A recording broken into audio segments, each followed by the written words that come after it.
பார்வோன் ஸ்வாலோ பறவை கலிபோர்னியால இருந்து அர்ஜென்டினாவுக்கு வருது.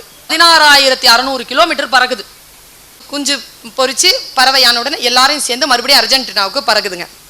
எப்படி பறக்கும்? என்ன வழி பார்த்தா கடல் வழி. அது எங்க ஓய்வெடுக்கும்? கடல்ல. அது என்ன சாப்பிடும்? ஃப்ளைட்ல போகல, பறந்து போகுது. 8,300 கிலோமீட்டர் நான் ஸ்டாப் போகுது.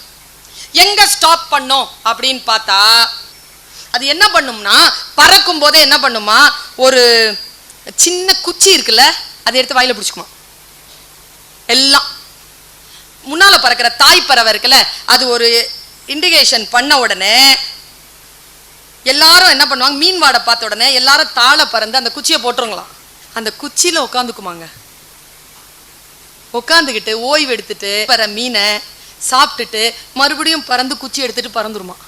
ஒரு இத்தினோண்டு பறவை ஒரு இத்தினோண்டு குச்சியை நம்பிட்டு 8,300 கிலோமீட்டரோட அசால்ட்டா போயிட்டு வருதுன்னா, நாம் ஒரு சிறிய திறமையையும் தன்னம்பிக்கையும் வைத்துக் கொண்டு இந்த வாழ்க்கை கடந்து விடலாகாதா? ஜெயிக்கணுங்க. எதெல்லாம் மைனஸா இருக்குதோ மைனஸை தூக்கி அப்படி போட்டு பிளஸ் ஆக்கணும். இல்லைன்னா 2 கோடா போட்டு பெருக்கலாம் மாத்தணும். பெருக்கிக்கிட்டே போகணும்.